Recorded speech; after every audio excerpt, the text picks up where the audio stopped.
Un millionnaire regardait 129 experts échouer à trouver la faille dans le système de 600 mètres jusqu'à ce qu'une pauvre fillette de 7 ans se lève et dise quelque chose qui réduisit tout le monde au silence. Mais qu'a-t-elle révélé? Avant de dévoiler cette histoire poignante de solitude et de douleur, dites-nous d'où vous nous regardez et abonnez-vous pour plus de récits émouvants. Le gigantesque écran de 75 pouces dominait la salle de conférence exécutive au 42e étage de Sterling Innovations, projetant une lueur bleutée inquiétante sur les visages de 129 des ingénieurs logiciels les plus brillants de France. Des messages d'erreur cascadaient sur l'écran comme une pluie numérique. Chaque ligne représentait un nouvel échec dans le projet le plus ambitieux de l'entreprise. Un système d'intelligence artificielle révolutionnaire évalué à 689 millions d'euros. Robert Sterling, le magnat de la technologie, âgé de 62 ans, dont les cheveux argentés s'étaient visiblement éclaircis au cours des 6 derniers mois, se tenait à la tête de la table en acajou, les jointures blanchies alors qu'il serrait le dossier de sa chaise en cuir, les cernes sombres sous ses yeux grisaciers, racontait l'histoire de nuits blanches passées à voir le joyau de sa couronne s'effondrer sous ses yeux. Messieurs, sa voix trancha la tension comme une lame, voilà 18 mois que nous sommes dessus, 18 mois où les esprits les plus brillants de Saclay et Station F fixent le même code, exécutent les mêmes diagnostics, appliquent chaque algorithme connu de l'humanité. Et il marqua une pause, la mâchoire crispée. Et nous ne sommes pas plus proches de résoudre ce cauchemar qu'au premier jour. Et le docteur Marcus Webb, l'architecte principal des systèmes, avec 27 ans d'expérience à l'école polytechnique et à la Sorbonne Université, y ajusta nerveusement ses lunettes cerclées de fils. Monsieur Sterling, je vous assure, nous avons examiné chaque ligne de code. La logique paraît solide, la syntaxe est propre, mais quelque chose de fondamental provoque ces défaillances en cascade dans les voies du réseau neuronal. Fondamental, la voix de Sterling monta brusquement. Ce système était censé révolutionner le diagnostic médical, Marcus. Les hôpitaux à travers le pays attendent. Le processus d'approbation de la Haute Autorité de Santé, HAS, est bloqué parce que nous ne pouvons pas livrer un produit fonctionnel. Comprenez-vous ce qui est en jeu ici ? La salle tomba dans un silence lourd, seulement troublé par le léger ronronnement des serveurs et les bips occasionnels des systèmes de surveillance. À travers les baies vitrées du sol au plafond, la ville animée de Paris, la Défense, s'étendait en contrebas, inconsciente de la crise qui se déroulait dans la tour de verre. Sarah Chen, la plus jeune ingénieure de l'équipe à 28 ans, s'éclaircit la gorge avec hésitation. Monsieur, peut-être devrions-nous envisager de repartir de zéro, de reconstruire l'architecture de base à partir, absolument pas. Sterling abattit sa main sur la table, faisant bondir plusieurs tasses de café. Nous n'avons pas le temps pour ce luxe, Sarah. Nos concurrents nous soufflent dans la nuque. Meridian Corp est à quelques semaines de lancer son propre système d'IA. Si nous ne résolvons pas cela maintenant, Sterling Innovations devient obsolète du jour au lendemain. Le poids de ces paroles retomba lourdement dans la salle. Chacun savait que sa carrière, l'avenir de sa famille, dépendaient de l'issue de cette énigme impossible. L'ironie n'échappait à personne. Ils avaient créé le système d'intelligence artificielle le plus sophistiqué jamais conçu, et pourtant, ils ne comprenaient pas pourquoi leur propre création refusait de fonctionner. Le docteur Patricia Ramos, la scientifique principale en données, présente dans l'entreprise depuis 15 ans, prit la parole doucement. Robert, peut-être que nous avons besoin d'une nouvelle perspective. Parfois, quand on est trop proche d'un problème, nouvelle perspective. Le rire de Sterling fut amer. Patricia, nous avons fait venir des consultants de Polytechnique, de la Sorbonne, de l'ENS.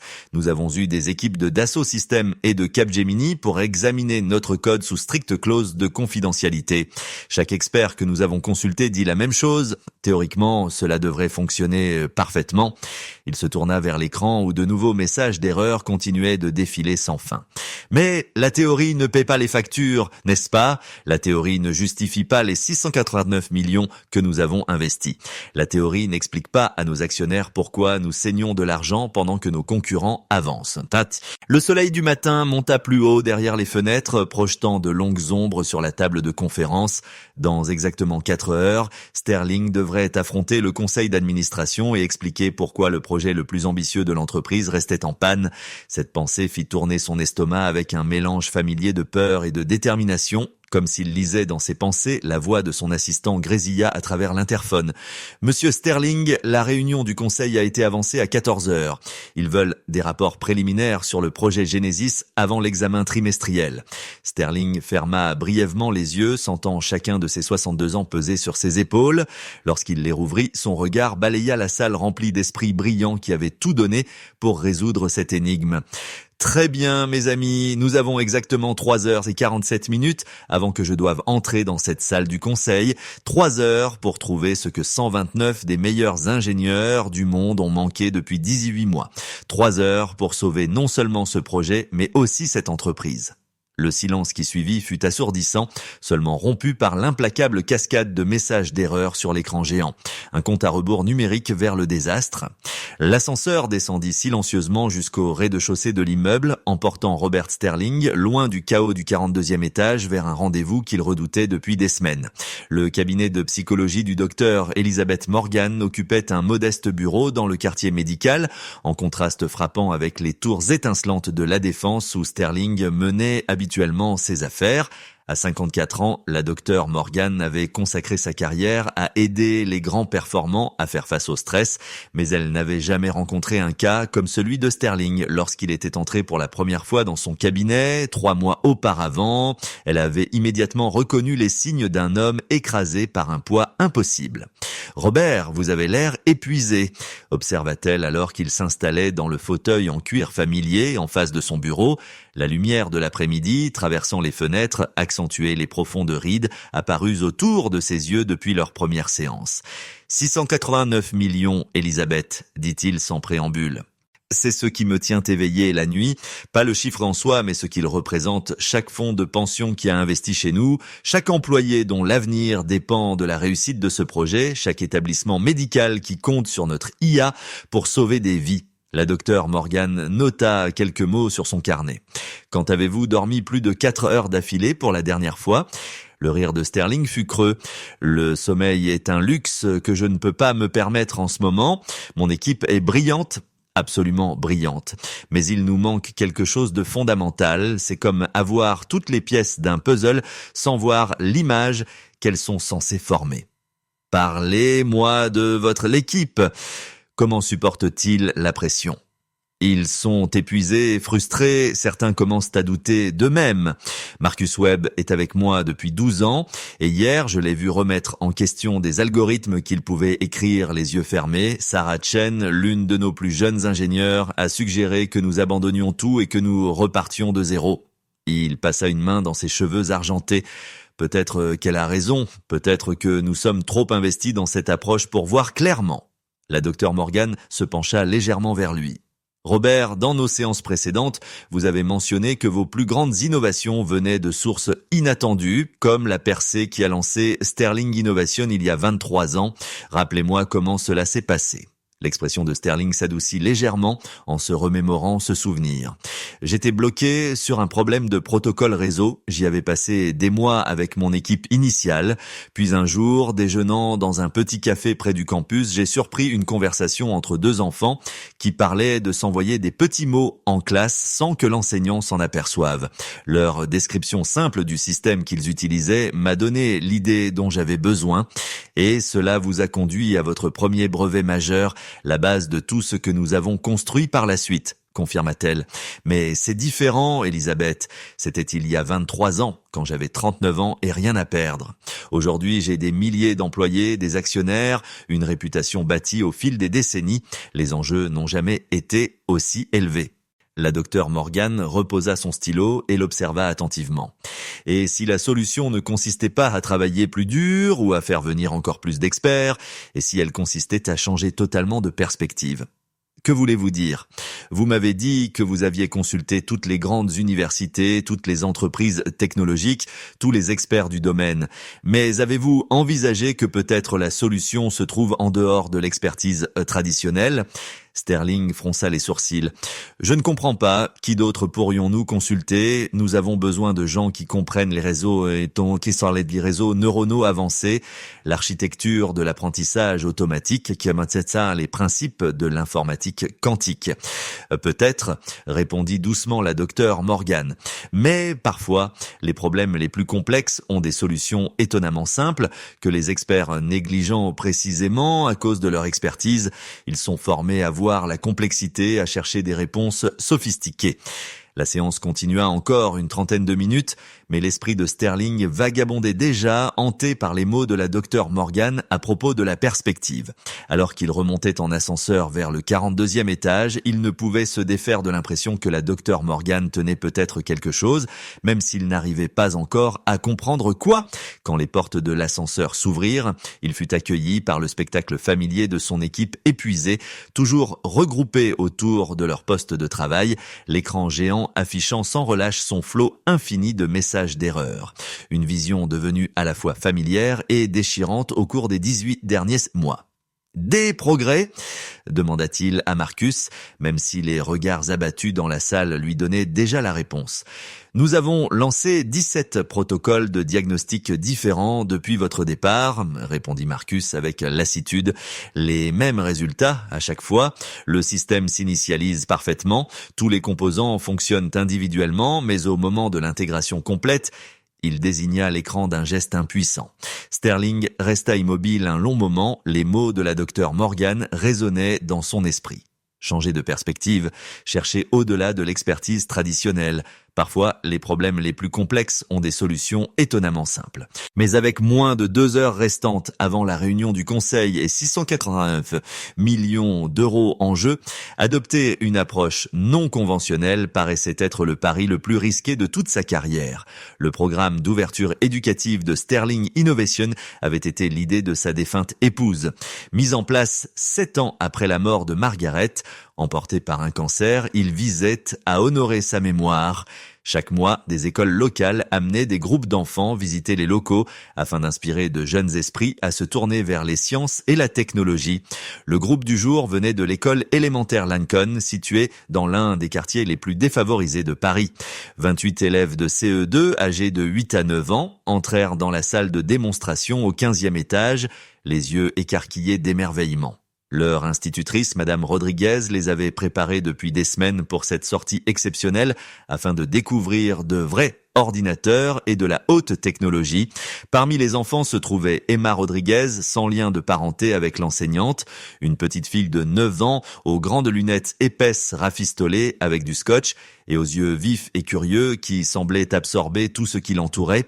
Ses baskets usées grinçaient légèrement sur le sol brillant et son sac à dos, manifestement de seconde main, portait encore le logo effacé d'un dessin animé datant de plusieurs années. Emma vivait avec sa grand-mère dans un petit appartement au-dessus d'une épicerie de quartier. Ses parents étaient morts dans un accident de voiture quand elle avait 6 ans, la laissant sous la garde de Rosa Rodriguez, une femme de 67 ans qui cumulait 2 emplois pour joindre les 2 bouts. Malgré leurs difficultés financières, Rosa avait vite remarqué le don particulier de sa petite fille pour les motifs et les chiffres et n'avait cessé de l'encourager dans sa curiosité, même lorsqu'elle n'avait pas les moyens d'acheter des jouets éducatifs ou des livres. « Bienvenue chez Sterling Innovations, jeune scientifique », déclara avec enthousiasme Jennifer Walsh, la responsable des relations communautaires de l'entreprise. Son entrain restait sincère malgré le stress qu'elle savait s'accumuler aux étages supérieurs. Aujourd'hui, vous allez découvrir comment nous utilisons les ordinateurs pour résoudre de grands problèmes et aider les gens. Les enfants poussèrent des « ouh » et des « ah » devant les démonstrations de Jennifer, mais Emma fut attirée par toute autre chose. À travers la cloison vitrée qui séparait la salle de démonstration du plateau principal, elle apercevait plusieurs écrans montrant des textes défilants et des signaux d'alerte clignotants. « Madame Walsh ?» Emma leva la main, sa voix douce mais claire. « Que font ces chiffres rouges ?» Jennifer suivit le regard d'Emma et son sourire se figea légèrement. Ces écrans étaient reliés au projet Genesis, affichant les mêmes cascades d'erreurs qui tourmentaient l'équipe d'ingénieurs depuis 18 mois. « Oh, ce ne sont que des diagnostics systèmes, des choses très compliquées d'informatique. » Mais cette réponse ne satisfit pas Emma. Pendant la pause, alors que ses camarades se pressaient autour de l'imprimante 3D en démonstration, elle s'approcha discrètement de la cloison vitrée, collant son nez contre la paroi pour mieux voir les défilements. Ce qu'Emma vit, c'était un motif. Beau, complexe, mais étrangement familier. Ayant grandi avec peu de moyens, elle avait développé une aptitude extraordinaire à repérer des motifs dans tout ce qui l'entourait. Elle pouvait prédire quel bus arriverait en premier d'après les flux de circulation qu'elle observait depuis la fenêtre de l'appartement de sa grand-mère. Elle savait quand l'épicerie allait manquer de lait en fonction des horaires de livraison qu'elle avait mémorisés. Elle complétait des puzzles plus vite que des adultes grâce à sa capacité à reconnaître comment les pièces s'emboîtaient d'une manière que les autres ne voyaient pas immédiatement. Et maintenant, devant ces cascades d'erreurs, elle vit quelque chose qui fit battre son cœur plus vite d'excitation. « Emma !» appela Madame. « Emma !» appela Madame Rodriguez. « Reviens avec le groupe, ma chérie. » Mais Emma ne pouvait pas bouger, elle était hypnotisée par ce qu'elle voyait sur ses écrans. Le motif était si clair pour elle, si évident. Elle ne comprenait pas pourquoi personne d'autre ne semblait le remarquer. Les chiffres n'étaient pas aléatoires, ce n'étaient même pas vraiment des erreurs au sens traditionnel. Ils suivaient une séquence, un rythme qui se répétait toutes les 47 lignes, avec des variations survenant à des intervalles prévisibles. Cela lui rappelait les cahiers de jeux que sa grand-mère lui achetait à bas prix, ceux où il fallait découvrir une image cachée en reliant des points qui semblaient sans rapport au départ. « Excusez-moi », chuchota Emma à une employée qui passait en tirant doucement sur sa manche. La femme se retourna et sourit à la fillette. C'était Sarah Chen qui prenait une courte pause loin du cauchemar qui se déroulait à l'étage supérieur. « Bonjour, tu apprécies ta visite ? Ces chiffres, là-haut ?» Emma pointa du doigt les écrans. « Ils ne sont pas vraiment cassés, n'est-ce pas ?» L'expression de Sarah se fit perplexe. « Qu'est-ce que tu veux dire, ma petite ? Ils suivent un motif. » Comme quand la radio de ma grand-mère grésille parce que le micro-ondes du voisin fonctionne. Ça a l'air cassé, mais en réalité, c'est juste que ça se mélange avec autre chose. Intriguée malgré son épuisement, Sarah s'accroupit à la hauteur d'Emma. « Quel genre de motif vois-tu » Emma remonta ses lunettes rafistolées sur son nez et montra l'écran du doigt. « Regardez, toutes les 47 lignes, on retrouve les mêmes chiffres à la fin. Et chaque fois qu'on y arrive, ça recommence, mais décalé de 3 positions. C'est comme une chanson qui joue trop vite, du coup toutes les notes se mélangent. » Un instant, Sarah sentit son souffle se couper. En tous ces mois d'analyse, personne n'avait songé à chercher des intervalles récurrents dans les séquences d'erreurs. Ils s'étaient concentrés sur les erreurs elles-mêmes, pas sur le schéma de leur apparition. « Emma ?» dit Sarah prudemment, « que ferais-tu pour corriger une chanson qui joue trop vite ?» Le visage d'Emma s'éclaira d'un sourire pour la première fois de la journée avec une confiance nouvelle. « Facile, on la ralentirait à la bonne vitesse ou bien on trouverait le bon rythme pour que toutes les parties s'accordent de nouveau. » Au moment où ces mots quittèrent ses lèvres, Sarah sentit quelque chose s'enclencher dans son esprit. Une possibilité d'une élégance si simple qu'une équipe entière d'ingénieurs brillants l'avait manqué en cherchant des solutions trop complexes.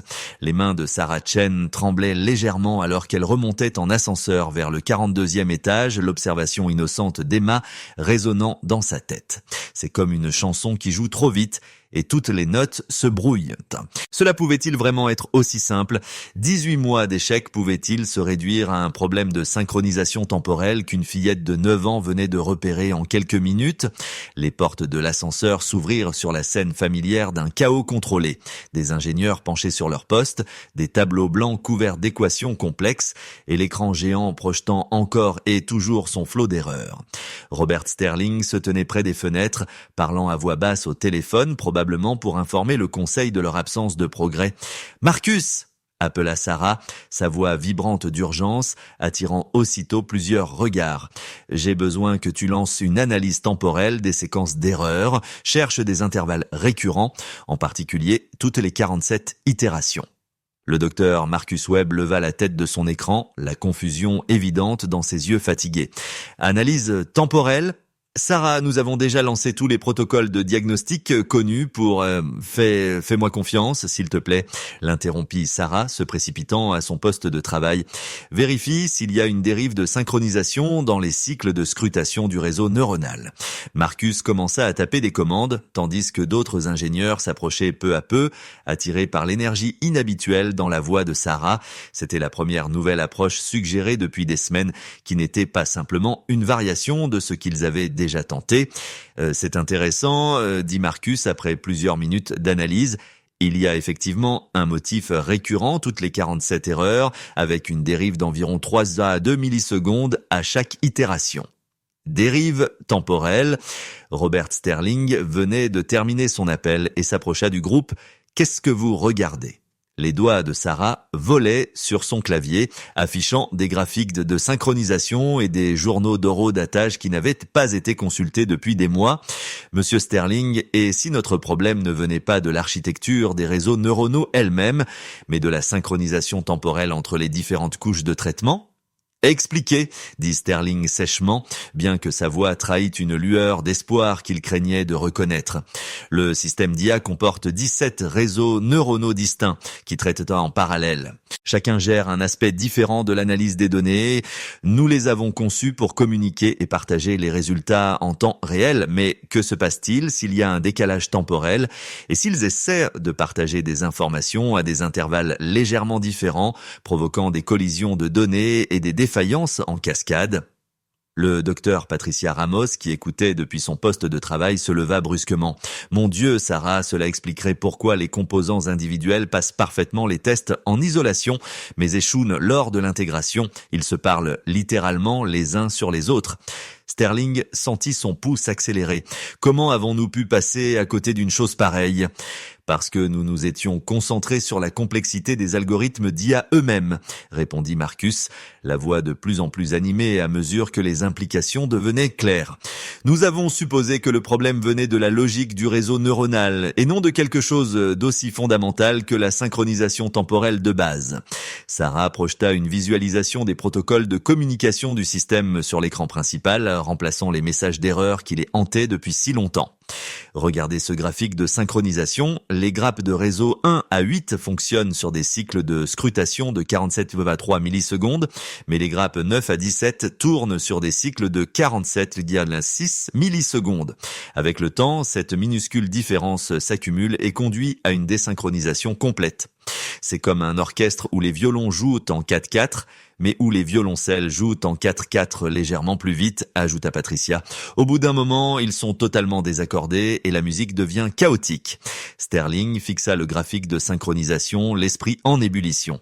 Combien de temps faudrait-il pour recalibrer les protocoles de synchronisation ? Ah si, j'ai raison, dit Sarah, ses mains déjà en train d'implémenter des changements. Peut-être 1 heure pour ajuster les cycles de scrutation et lancer un test d'intégration. Et si vous vous trompez, demanda Sterling. Sarah croisa son regard directement. Alors nous aurons perdu 1 heure, mais nous aurons éliminé une autre possibilité et nous serons un pas plus près de la véritable solution. Sterling jeta un regard à son équipe d'ingénieurs épuisés, puis à l'horloge qui indiquait 53 minutes avant la réunion du conseil reprogrammée. Faites-le. Alors que Sarah commençait à appliquer les ajustements de synchronisation, Sterling se remémora la conversation avec la docteure Morgan plus tôt cet après-midi-là. Parfois, les problèmes les plus complexes ont des solutions étonnamment simples, que les experts négligent précisément à cause de leur expertise. Il observa son équipe travailler avec une énergie retrouvée, leurs gestes plus assurés qu'il ne l'avait été depuis des semaines. Pour la première fois depuis des mois, il s'autorisa un mince espoir, peut-être que la réponse avait toujours été là, sous leurs yeux, attendant que quelqu'un avec un regard neuf la souligne. Et l'ironie ne lui échappait pas, ses yeux neufs appartenaient à une fillette de 9 ans venant d'une école défavorisée, quelqu'un qui n'aurait jamais mis les pieds dans ce bâtiment sans le programme éducatif communautaire de sa défunte épouse. Margaret avait toujours cru que la sagesse pouvait venir des sources les plus inattendues. Protocole de synchronisation mis à jour, annonça Sarah. Lancement des premiers tests d'intégration. La salle se figea, seulement rythmée par le léger bourdonnement des serveurs et le cliquetis rapide des claviers. Sur l'écran principal, de nouvelles données commencèrent à circuler. Et pour la première fois en 18 mois, la cascade de messages d'erreur s'arrêta. À la place, des flux de données nets et organisés apparurent, circulant harmonieusement entre les grappes de réseaux neuronaux, comme une danse parfaitement chorégraphiée. Le silence dans la salle de conférence était assourdissant alors que le dernier message d'erreur disparaissait de l'écran géant, remplacé par des flux réguliers qui pulsaient en parfaite synchronisation. Pendant 37 secondes, personne ne bougea. Personne ne respira. L'équipe d'ingénieurs, qui avait lutté contre ce problème depuis 18 mois, fixait avec incrédulité collective ce qu'ils avaient sous les yeux. Puis le chaos éclata. « Ça marche !» s'écria la docteure Patricia Ramos en bondissant de sa chaise. « Les réseaux neuronaux communiquent parfaitement !» Intégration réussie sur l'ensemble des 17 grappes, annonça Marcus, la voix brisée par l'émotion. Zéro cascade d'erreurs, zéro collision de données. Sarah Chen resta figée à son poste, les larmes coulant sur ses joues, tandis qu'elle voyait des mois d'échecs se transformer en un succès éclatant. La correction de la synchronisation temporelle avait fonctionné au-delà de leurs espérances les plus folles. Le système d'IA ne se contentait pas de fonctionner, il exécutait exactement ce pourquoi il avait été conçu, traitant des données de diagnostic médical avec une précision et une rapidité sans précédent. Robert Sterling resta immobile, ses yeux grisaciers fixés sur l'écran, craignant de cligner des yeux de peur que ce moment ne s'avère n'être qu'un rêve. Le poids de 689 millions d'euros, de milliers d'emplois et de tout son héritage l'avait écrasé pendant si longtemps que son absence soudaine paraissait presque irréelle. Monsieur Sterling, la voix de Sarah était douce, hésitante. Monsieur, nous devons lancer des protocoles de tests complets, mais les résultats initiaux montrent que le système fonctionne à 112% de l'efficacité prévue. Sterling se tourna lentement vers son équipe, ses esprits brillants qui avaient tout donné pour résoudre une énigme impossible. Combien de temps pour une validation complète du système ? Si nous lançons des protocoles de test en continu, calcula rapidement Marcus, nous pourrions avoir une validation complète en 6 heures, mais les résultats préliminaires suggèrent que nous avons en réalité dépassé nos spécifications initiales de performance. Les taux de précision diagnostique sont remarquables, ajouta Patricia en affichant des résultats de tests. Nous observons des conditions correctement identifiées avec des taux 23% plus élevés que nos meilleures projections. L'IA détecte des motifs dans les données médicales que les médecins humains pourraient manquer. Sterling jeta un coup d'œil à sa montre, 28 minutes avant la réunion du conseil. Pendant des mois, il avait redouté ces réunions, sachant qu'il devrait annoncer un nouvel échec, un autre retard, une nouvelle hémorragie de ressources. Désormais, il se retrouvait dans la position presque incroyable de rapporter un succès dépassant leurs objectifs les plus optimistes. « Sarah, dit-il, sa voix ferme mais chaleureuse, je veux que vous dirigiez la présentation devant le conseil dans 25 minutes. Moi, monsieur ?» Les yeux de Sarah s'écarquillèrent. « Mais je ne suis pas... ne devrait-ce pas vous ou le Dr Webb qui fassiez la présentation ? Vous avez résolu le problème que 129 ingénieurs brillants n'ont pas réussi à percer. Vous avez vu ce que nous avions tous manqué. Vous méritez d'être celle qui annonce cette percée. » Alors que l'équipe se préparait à la présentation pour le conseil, Sterling s'éclipsa un instant et sortit son téléphone. Il avait un appel très important à passer. « Jennifer Walsh, s'il vous plaît, » dit-il lorsque le service des relations communautaires décrocha. « Ici, Robert Sterling. »« Monsieur Sterling, » répondit Jennifer, la surprise dans la voix. « Comment puis-je vous aider ?» Le groupe d'élèves de l'école élémentaire Lincoln qui a visité nos locaux aujourd'hui. J'ai besoin que vous obteniez les coordonnées d'une des enfants qui faisait partie de la visite, une petite fille nommée Emma Rodriguez. « Oh, bien sûr, monsieur. Puis-je vous demander à quel sujet ?»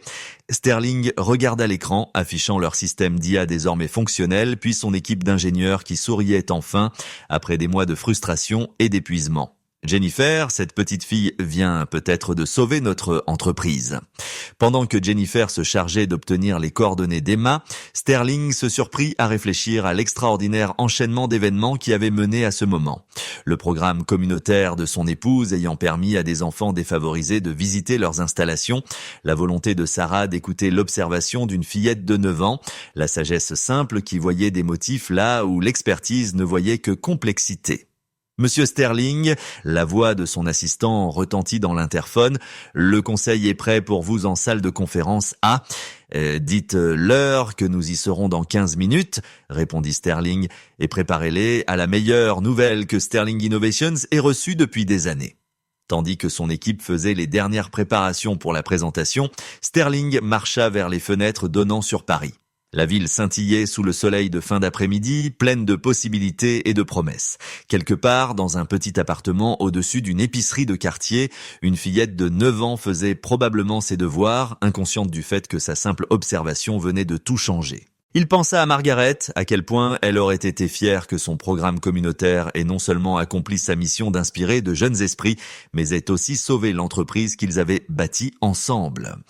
Parfois, les dons les plus profonds viennent des sources les plus inattendues. L'ascenseur retentit, signalant qu'il était temps d'affronter le conseil d'administration. Mais pour la première fois en 18 mois, Robert Sterling se dirigea vers cette réunion avec confiance, sachant que Sterling Innovations s'apprêtait à annoncer une percée qui révolutionnerait le diagnostic médical et prouverait que l'innovation ne connaît ni limite d'âge, ni d'origine, ni de circonstances. La salle du conseil de Sterling Innovations n'avait jamais semblé aussi électrique.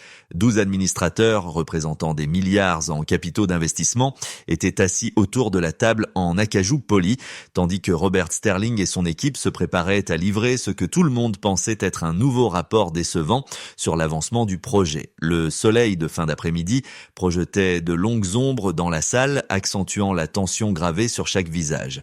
Le président du conseil, Harrison Matthews, un vétéran de 71 ans des plus grands succès et échecs de la haute technologie, ajusta ses lunettes de lecture et s'éclaircit la gorge. Robert, avant de commencer, je veux être transparent sur les préoccupations du conseil. 18 mois sans résolution sur le projet Genesis nous ont coûté une part de marché considérable. L'annonce de Meridian Corp la semaine dernière ajoute une pression supplémentaire sur notre calendrier. Sterling hocha gravement la tête. Harrison, mesdames et messieurs du conseil, ce que je vais vous dire va sembler impossible, mais chaque mot est vrai. Il fit un geste vers Sarah Chen qui se tenait à côté d'un écran mobile de présentation. Il y a 6 heures, nous avons réussi l'intégration complète du projet Genesis. Le silence qui suivit fut profond. La membre du conseil Catherine Lou, ancienne administratrice du KNS, se pencha en avant. Excusez-moi, avez-vous dit réussi dans le sens où le système est fonctionnel ? Pas seulement fonctionnel, répondit Sarah en s'avançant, la voix stable malgré l'importance du moment. Il fonctionne à 112% de l'efficacité prévue, avec des taux de précision diagnostique supérieurs de 23% à nos spécifications initiales. La salle s'emplit aussitôt de murmures stupéfaits. Matthews leva la main pour rétablir le silence. Expliquez-nous comment 18 mois d'échecs se sont transformés en succès en quelques heures. Sterling inspira profondément. La solution est venue de la source la plus inattendue imaginable. Ce matin, nous avons reçu une visite d'une école élémentaire dans le cadre de notre programme communautaire. Une des enfants, une fillette de 9 ans nommée Emma Rodriguez, a observé nos écrans d'erreur et identifié un motif que 129 ingénieurs professionnels avaient manqué. Une enfant, lança avec scepticisme David Kim, membre du conseil et ancien directeur technique de 3 grandes entreprises technologiques. Robert, avec tout le respect que je vous dois, elle a vu ce que nous n'avons pas vu Bafu, l'interrompit respectueusement Sarah, parce que nous cherchions au mauvais endroit. Nous avons focalisé notre analyse sur la complexité des algorithmes neuronaux, en supposant que le problème venait de processus computationnels sophistiqués. Emma, elle, aperçut les cascades d'erreurs comme un motif temporel, un problème de synchronisation entre les grappes de traitement. Patricia Ramos s'avança à son tour avec des affichages techniques détaillés. La cause racine était une dérive temporelle microscopique entre nos 17 grappes de réseaux neuronaux. Avec le temps, cette infime divergence s'accumulait jusqu'à provoquer une panne totale du système. Une fois les protocoles de synchronisation recalibrés, tout a fonctionné parfaitement. Matthews examina les données techniques à l'écran. Quel est le calendrier pour un déploiement complet ? La documentation pour l'approbation de la Haute Autorité de Santé, HS, peut être soumise d'ici 2 semaines, répondit Sterling. Avec ces performances, Nous anticipons une procédure accélérée. Les premières installations dans les hôpitaux pourraient débuter dans 4 à 6 mois. Et notre position concurrentielle ? Demanda Catherine Lou. Nous avons pris une avance décisive, répondit Marcus Webb avec assurance, tandis que nos concurrents se concentraient sur des améliorations incrémentales. Notre retard accidentel nous a conduit à une percée qui nous place des années devant eux en matière de précision diagnostique et de vitesse de traitement. Les membres du conseil échangèrent des regards et l'atmosphère de la salle bascula soudain de la préoccupation à l'enthousiasme. Sterling pouvait presque voir les calculs dans leur esprit, part de marché, projection de revenus, valeur des actions. « Robert, dit Matthews lentement, vous avez mentionné cet enfant, Emma Rodriguez. Qu'est-il prévu pour reconnaître sa contribution ?» Sterling esquissa un sourire, le premier véritable sourire qu'il avait eu depuis des mois. J'ai pris contact avec sa grand-mère. Emma vit dans une situation difficile. Elle a perdu ses parents à 6 ans et est élevée par sa grand-mère qui cumule 2 emplois. Mais cette petite fille a un don extraordinaire pour la reconnaissance des motifs. Qu'avez-vous en tête ? Demanda Kim. Une bourse complète pour l'université de son choix, avec un programme de stage d'été chez Sterling Innovations. Mais au-delà de cela, je veux créer la fondation Emma Rodriguez pour les jeunes innovateurs, afin d'offrir des opportunités à des enfants qui, autrement, n'auraient jamais la chance de développer leur potentiel. Le conseil vota à l'unanimité pour approuver la proposition de Sterling.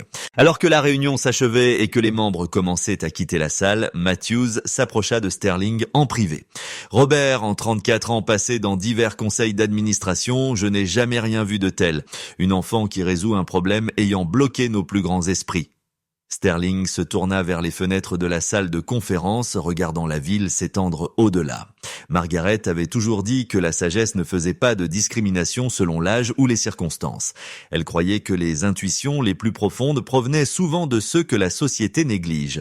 Votre épouse serait fière du résultat d'aujourd'hui et de la manière dont vous y avez répondu, dit Matthews. Sterling hocha la tête, l'émotion serrant sa gorge. Je pense qu'elle a orchestré tout cela d'une certaine façon. Son programme communautaire a amené Emma jusqu'à nous. Sa conviction qu'il fallait regarder au-delà de la sagesse conventionnelle nous a guidés pour écouter la perspective d'un enfant. Lorsque Sterling et son équipe revinrent au 42e étage, ils découvrirent un département d'ingénierie transformé. La nouvelle s'était rapidement répandue dans tout le bâtiment et les employés qui avaient travaillé sans relâche sur le projet Genesis célébraient avec du champagne et des larmes de soulagement et de joie. Mais l'esprit de Sterling était ailleurs, mais concentré sur un appel qu'il devait passer à une femme de 67 ans vivant dans un petit appartement au-dessus d'une épicerie de quartier.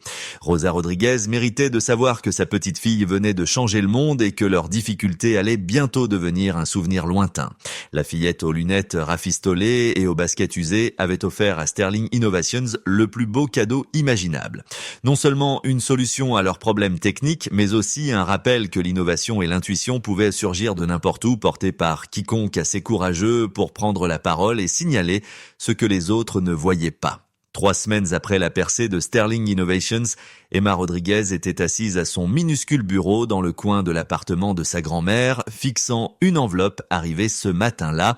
L'expéditeur indiquait en lettres dorées élégantes « Sterling Innovations ».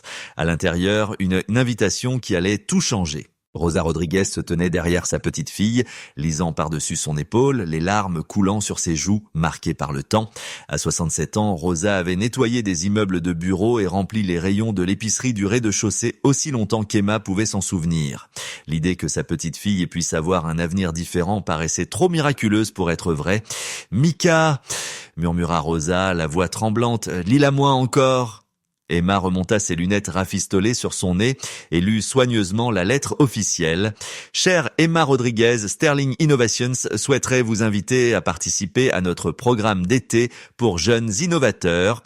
Celui-ci inclut une bourse complète pour vos études, des opportunités de mentorat et la possibilité de travailler aux côtés de nos équipes d'ingénierie. » La lettre était signée de la main même de Robert Sterling avec une note manuscrite en bas de page. « Merci de nous avoir montré ce que nous nous ne pouvions pas voir, vous avez un don dont le monde a besoin.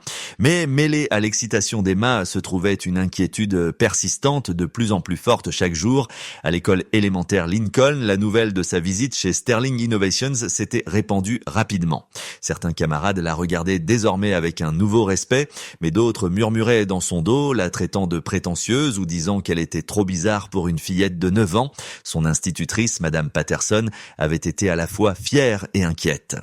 Emma, je suis fière de ce que tu as accompli, mais je veux m'assurer que tu ne mets pas trop de pression sur toi-même. Tu es encore une enfant et il est important de profiter de tes 9 ans. La vérité, c'est qu'Emma s'était toujours sentie différente. Alors que les autres enfants jouaient avec des jouets, elle se fascinait pour les motifs dans tout ce qui l'entourait, la façon dont les pigeons volaient en formation, comment la circulation des voitures avançait par vagues, le rythme de la respiration de sa grand-mère quand elle dormait. Son esprit fonctionnait différemment. Et désormais, le monde entier semblait le savoir. « Et si je n'étais pas assez intelligente ?» demanda Emma à sa grand-mère, exprimant la peur qui la tenait éveillée la nuit. « Et si ce n'était que de la chance que j'ai vu ce motif ? Et si je les décevais ?» Rosa s'agenouilla à côté de la chaise de sa petite fille, prenant ses mains menues dans les siennes, usées par le travail. « Mika, écoute-moi, tes parents seraient si fiers de toi aujourd'hui. Ta maman disait toujours que tu voyais les choses différemment, que tu avais une manière particulière de comprendre le monde. » Les souvenirs d'Emma avec ses parents étaient précieux, mais s'estompaient. Elle n'avait que 6 ans lorsque l'accident était survenu, assez âgée pour se souvenir de leur amour, mais trop jeune pour comprendre pourquoi ils avaient dû partir.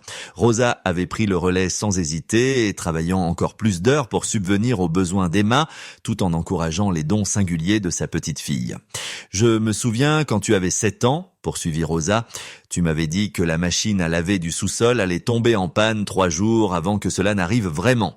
Tu avais entendu quelque chose dans le bruit que personne d'autre n'avait remarqué. Tu as toujours eu ce don, Emma. Cet homme de la grande entreprise a seulement aidé les autres à voir ce que moi, je savais depuis toujours. » Le lendemain matin, Emma marcha vers l'école avec la lettre d'invitation soigneusement rangée dans son sac à dos. Elle avait pris une décision pendant la nuit. Elle accepterait l'opportunité même si cela l'effrayait. En entrant dans sa classe, elle remarqua immédiatement que quelque chose avait changé. Ses camarades chuchotaient plus que d'habitude et lorsqu'elle s'assit, Jennifer Martinez, qui avait toujours été gentille jusque-là, détourna la tête sans lui adresser leur salut habituel. À l'heure du déjeuner, Emma se retrouva assise seule pour la première fois depuis des semaines. « Hé, cerveau !» lança Tommy Peterson, un élève de 5e qui ne lui avait jamais prêté attention auparavant. « Tu crois que t'es trop forte pour nous, les enfants normaux, maintenant ?» Emma sentit ses joues s'enflammer de honte. Elle n'avait jamais voulu être différente ni demander cette attention. Tout ce qu'elle avait fait, c'était signaler quelque chose qui lui semblait évident. Et maintenant, tout changeait d'une manière qu'elle ne comprenait pas. Mais cet après-midi-là, en rentrant chez elle à travers le quartier qu'elle connaissait depuis toujours, Emma se fit une promesse silencieuse. Elle utiliserait le don qui lui avait été donné pour aider les autres, comme ses parents l'auraient voulu. Elle rendrait Rosa fière et elle prouverait que la différence pouvait être une bonne chose. Le campus de Sterling Innovation bourdonnait d'une énergie inhabituelle en ce lumineux lundi matin de juin, alors qu'Emma Rodriguez franchissait l'entrée principale pour son premier jour en tant que plus jeune stagiaire d'été de l'entreprise. À 9 ans, elle était accompagnée de sa grand-mère, Rosa. Toutes deux étaient impressionnées par les tours étincelantes et l'agitation qui régnait autour d'elle. Robert Sterling, en personne, les attendait dans le hall, ses cheveux argentés, soigneusement peignés, et son expression chaleureuse mais légèrement nerveuse. Depuis les 3 semaines écoulées depuis la réunion du conseil, il avait pensé sans cesse à ce moment « Comment cultiver le don extraordinaire d'Emma sans submerger une enfant qui devrait encore profiter de ses vacances d'été ?» Emma, Rosa, bienvenue chez Sterling Innovations, dit-il en tendant d'abord la main à Rosa, puis en s'agenouillant pour se mettre à la hauteur d'Emma. Emma, es-tu prête pour ton premier jour en tant que notre consultante spéciale ?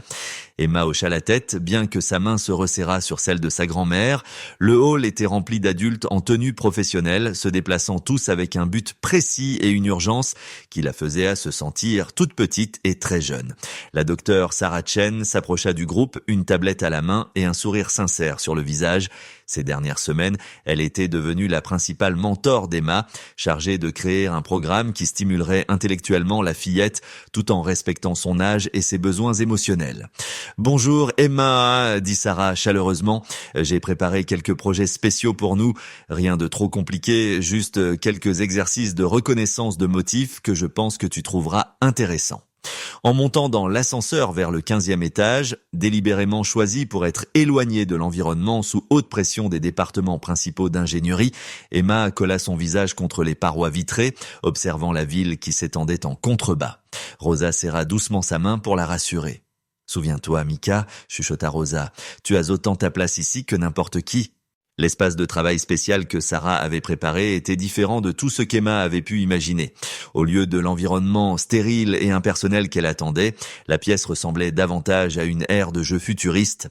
Des écrans interactifs tapissaient les murs, affichant tout, des modèles météorologiques, des fluctuations de la bourse, jusqu'aux tendances des réseaux sociaux. « Emma, ton don est de voir des motifs que les autres manquent », expliqua Sarah en s'installant avec elle dans un espace coloré et confortable. « Nous aimerions que tu observes différents types d'informations et que tu nous dises ce que tu remarques. Il n'y a pas de bonne ou de mauvaise réponse. Nous voulons simplement comprendre comment ton esprit traite des données complexes. » Le premier écran montrait les schémas de circulation à travers Paris sur une semaine. Emma l'examina pendant plusieurs minutes, la tête légèrement inclinée, absorbant les lignes fluides et les changements de couleur. « C'est comme un battement de cœur, dit-elle enfin. La ville inspire et expire. L'heure de pointe du matin, c'est comme une inspiration très rapide parce que tout le monde essaye d'aller quelque part en même temps. Mais regardez ici. » Qu'elle pointe à une intersection précise. Cet endroit est toujours engorgé vers 14h30, même quand ce n'est pas l'heure de pointe. C'est bizarre. Et Sarah fit apparaître des données supplémentaires sur cette intersection et découvrit qu'une école voisine relâchait ses élèves à cette heure-là, créant chaque jour un goulot d'étranglement que les urbanistes n'avaient jamais identifié. Emma avait repéré en 15 minutes un motif que les ingénieurs de la circulation n'avaient pas vu en plusieurs mois. « C'est incroyable. Emma, qu'est-ce que tu vois d'autre ?» Pendant les 2 heures suivantes, Emma examina divers ensembles de données, flux de patients dans les hôpitaux, schémas d'engagement sur les réseaux sociaux, voire les statistiques de productivité interne de l'entreprise. Chaque fois, elle identifiait des motifs subtils et des anomalies que des analystes chevronnés avaient négligés. Mais c'est au déjeuner que la véritable personnalité d'Emma commença à émerger. Éloignée du cadre formel des tests, elle se détendit et se mit à poser des questions qui surprirent les adultes, les posons adultes autour d'elle. « Monsieur Sterling, dit-elle entre 2 bouchées de son sandwich, pourquoi tous ces ingénieurs si intelligents ont-ils raté le problème de synchronisation? Est-ce qu'ils ne regardaient pas les bonnes choses ?» Sterling réfléchit attentivement à la question. Parfois, quand on en sait beaucoup sur un sujet, on se met à chercher des réponses compliquées. Les ingénieurs s'attendaient à ce que le problème soit très difficile. Donc, ils ont cherché des solutions très difficiles, mais parfois, la réponse simple est la bonne réponse. Exactement, ton regard neuf était précisément ce dont nous avions besoin. Emma hocha la tête pensive. Ma grand-mère dit toujours que quand tu ne trouves pas tes clés, tu dois arrêter de chercher dans des endroits compliqués et vérifier dans ta poche d'abord. 2 mois après le début du stage d'été d'Emma, Sterling Innovations fut confronté à une crise inattendue qui allait tester à la fois la solidité de l'entreprise et les capacités remarquables d'Emma d'une manière que personne n'avait anticipée. Un mardi d'août étouffant, le docteur Marcus Webb fit irruption dans le bureau de Robert Sterling avec une nouvelle qui fit l'effet d'un coup de tonnerre dans toute l'organisation. « Robert, nous avons un problème sérieux », dit Marcus, son calme habituel remplacé par une détresse évidente. Meridian Corp vient d'annoncer qu'ils lancent leur système d'IA médical le mois prochain, 6 mois avant leur calendrier initial. Sterling leva les yeux des rapports trimestriels qu'il était en train de consulter, son expression s'assombrissant. Comment est-ce possible? Nos informations suggéraient qu'ils étaient encore à des mois de l'approbation de la chasse. Ici, ils ont contourné le processus d'approbation traditionnel en s'associant avec 3 grands groupes hospitaliers pour des tests bêta sous protocole d'utilisation d'urgence. Ils présentent cela comme une réponse à la pénurie nationale de médecins. Marcus fit défiler des articles d'actualité sur sa tablette. Le marché réagit déjà violemment. Notre action est en baisse de 12% dans les échanges avant l'ouverture. Les implications frappèrent de Sterling immédiatement. Malgré leur percée avec le projet Genesis, Sterling Innovations avait encore besoin de 2 mois pour obtenir l'approbation de la HS et d'1 mois supplémentaire pour un déploiement complet. L'avance de Méridien pouvait leur coûter tout l'avantage de marché qu'ils avaient mis tant d'efforts à bâtir. Quel est le délai minimum que nous pourrions accélérer? Demanda Sterling, sans compromettre les protocoles de sécurité, toujours 8 semaines au minimum. Marcus fit une pause. Mais Robert, il y a autre chose. Les premiers résultats de tests de Meridian montrent des taux de précision diagnostique de 91%. C'est impressionnant, mais c'est encore bien inférieur aux performances de notre système. Sterling resta silencieux un long moment, réfléchissant au paysage concurrentiel. Puis, il eut une idée qui relevait soit du génie, soit de la folie pure. Marcus, et si nous ne cherchions pas à les battre sur la mise sur le marché, et si nous adoptions une approche totalement différente? Avant que Marcus ne puisse répondre, Sterling composait déjà l'extension de Sarah Chen. Sarah, j'ai besoin de vous et d'Emma dans mon bureau immédiatement. Nous avons une situation qui exige une réflexion non conventionnelle. 20 minutes plus tard, Emma s'assit dans la salle de conférence familière. Sa grand-mère Rosa était à ses côtés pour la soutenir moralement. Les 2 derniers mois avaient transformé Emma d'une enfant nerveuse en une jeune consultante confiante, bien qu'elle ajuste encore ses lunettes rafistolées sur son nez lorsqu'elle se concentrait. Sterling expliqua la situation concurrentielle en termes qu'Emma pouvait comprendre. Emma, imagine que toi et un autre élève ayez des projets de science à présenter le même jour. L'autre élève termine en premier et présente son projet. Comment ferais-tu pour que les gens s'intéressent quand même au tien? Emma réfléchit soigneusement. Eh bien, si son projet est bon, mais que le mien est meilleur, je pourrais montrer aux gens exactement pourquoi le mien fonctionne mieux. Par exemple, si son volcan fait juste quelques bulles, je pourrais en faire un qui en fait beaucoup et montrer la différence. Exactement, le système de Meridian, c'est comme le volcan qui fait quelques bulles. Le nôtre est bien meilleur, mais comment prouver cela à tout le monde? Les yeux d'Emma s'illuminèrent de compréhension. Il faut faire un test où les 2 systèmes examinent la même chose pour que les gens voient lequel est vraiment meilleur. Sterling sourit, c'est exactement ça. Nous voulons proposer une démonstration publique, une comparaison directe entre notre système d'IA et celui de Meridian en utilisant de vrais cas médicaux dont les résultats sont déjà connus. Sarah se pencha en avant. C'est incroyablement risqué, Robert. Si quelque chose se passe mal, si notre système échoue en public. Oui, reprit Sterling, mais si ça réussit, nous prouvons de manière définitive que notre technologie est supérieure.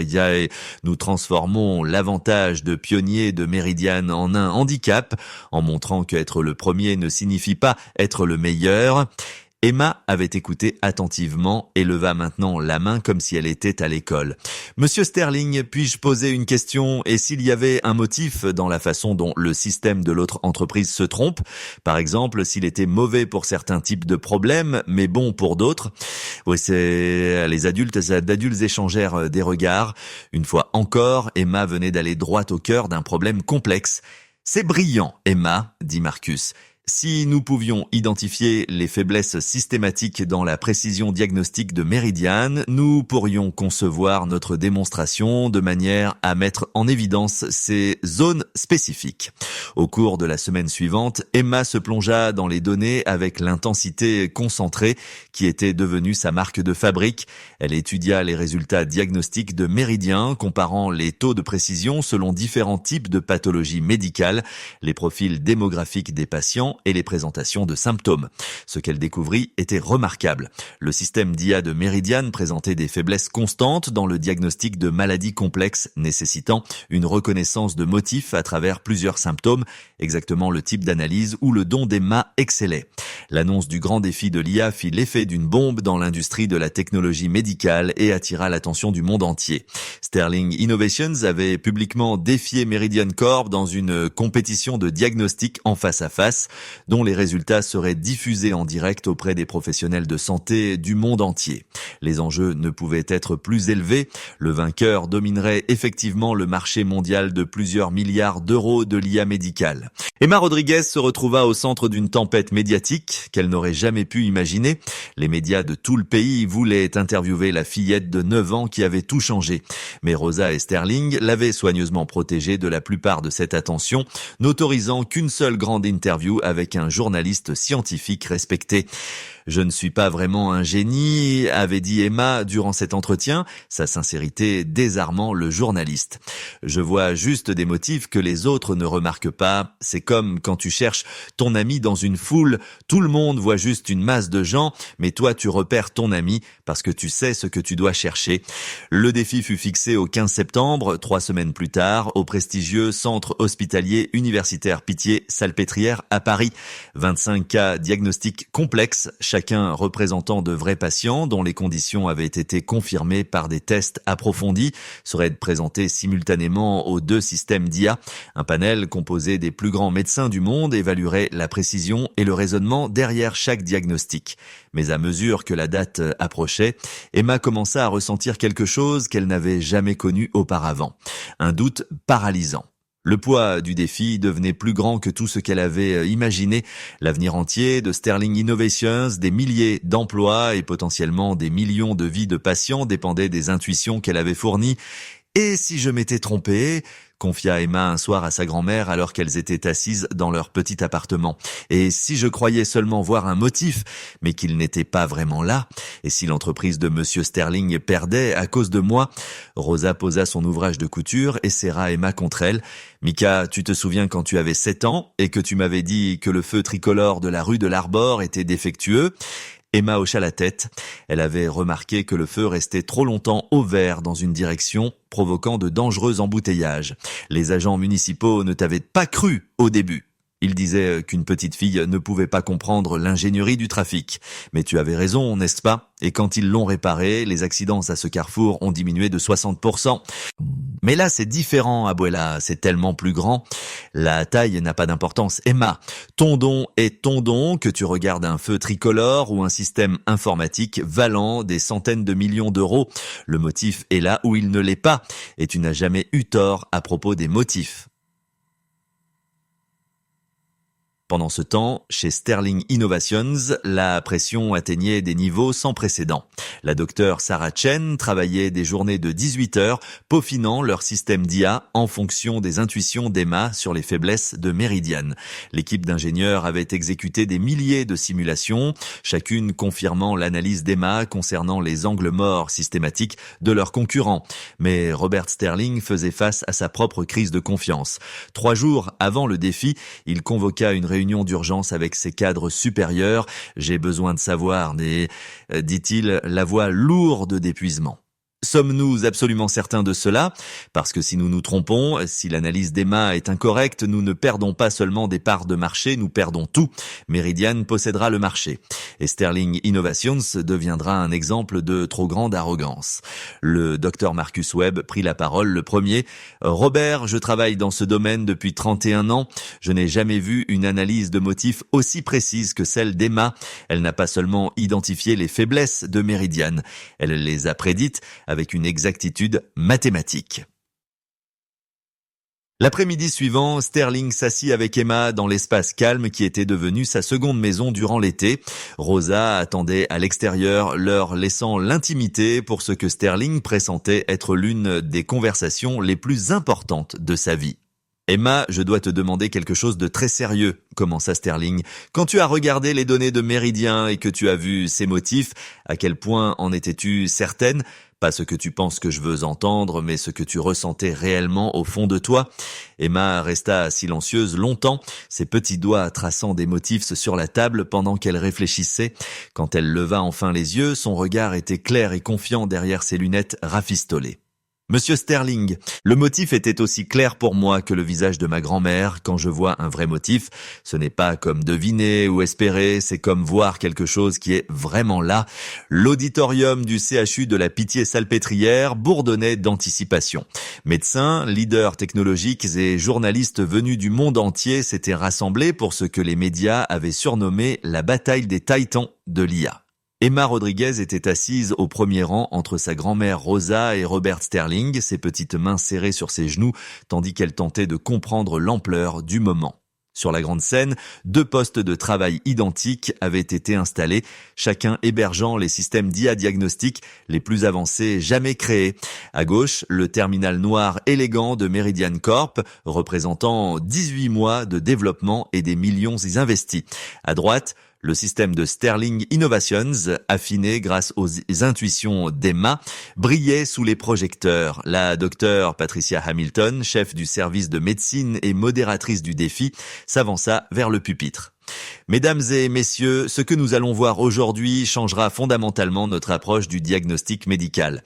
2 systèmes d'intelligence artificielle, chacun revendiquant la supériorité, vont analyser 25 cas complexes qui ont défié les médecins humains pendant des décennies. Emma sentit son cœur battre la chamade alors que le premier cas apparaissait sur les écrans géants. Une femme de 43 ans présentant des symptômes apparemment sans lien, douleurs articulaires, problèmes de vision et une décoloration inhabituelle de la peau. Les médecins humains avaient mis des semaines à parvenir au diagnostic correct d'une maladie auto-immune rare. Les 2 systèmes d'IA commencèrent immédiatement à traiter les données, leurs analyses apparaissant en temps réel sur des écrans divisés pour le public. Le système de Meridian identifia rapidement plusieurs pathologies possibles, mais semblait avoir du mal à intégrer les symptômes disparates. Celui de Sterling, guidé par les principes de reconnaissance de motifs affinés grâce à Emma, relia méthodiquement les relations subtiles entre les symptômes. Diagnostic du système méridien, lupus, probabilité 71%. Annonça le docteur Hamilton. Diagnostic du système Sterling, sclérodermie systémique avec atteinte oculaire, probabilité 94%. Le diagnostic correct apparu à l'écran, sclérodermie systémique avec atteinte oculaire. Le système de Sterling avait vu juste parfaitement, tandis que celui de Meridian avait manqué la cible. Un cas de résolu, plus que 24 à venir. Au fur et à mesure que le défi progressait, le motif qu'Emma avait identifié devenait de plus en plus clair pour tous les spectateurs de l'auditorium. L'IA de Meridian excellait dans le diagnostic des pathologies courantes aux symptômes évidents, mais échouait lorsqu'il fallait relier des indices subtils et apparemment sans rapport. Le système de Sterling, amélioré par les intuitions d'Emma en matière de reconnaissance de motifs, identifiait systématiquement les relations complexes menant au diagnostic correct. Au 15e cas, des murmures d'étonnement parcoururent la salle. Le système de Sterling Innovation avait atteint une précision parfaite sur chaque cas complexe à multiples symptômes, tandis que le taux de réussite de Méridien était tombé à 68% sur les diagnostics les plus difficiles. Emma observait avec une confiance grandissante, son analyse se révélant correcte encore et encore. Elle se surprenait à prédire en silence quel cas poserait un problème à Meridian et ses prédictions s'avéraient remarquablement exactes. Pendant une brève pause, la docteure Jennifer Park, directrice technique de Meridian, s'approcha de la section réservée à Sterling. Son expression restait professionnelle mais manifestement tendue. « Monsieur Sterling, dit-elle en tendant la main, je dois vous demander... Comment avez-vous identifié les faiblesses de notre système avec une telle précision? Nos tests internes n'ont jamais révélé ces angles morts. » Sterling jeta un coup d'œil à Emma, qui hocha la tête d'un air encourageant. « Dr Park, permettez-moi de vous présenter Emma Rodriguez, notre plus jeune consultante. C'est elle qui a identifié les motifs dans vos données diagnostiques indiquant des faiblesses systématiques dans l'intégration de symptômes complexes. » La Dr Park baissa les yeux vers Emma avec un étonnement non dissimulé. C'est vous, l'enfant qui avez identifié le problème de synchronisation initiale ? Oui, madame, répondit poliment Emma, votre ordinateur est vraiment très bon pour trouver de gros problèmes, mais quand il doit assembler plein de petits indices, il se perd. C'est comme essayer de résoudre un puzzle en regardant chaque pièce séparément au lieu de voir comment elle s'emboîte. La simplicité et la justesse de l'explication d'Emma laissèrent la docteur Park sans voix. Voilà qu'une fillette de 9 ans venait de disséquer, avec une clarté enfantine, la faille fondamentale d'un système valant plusieurs millions.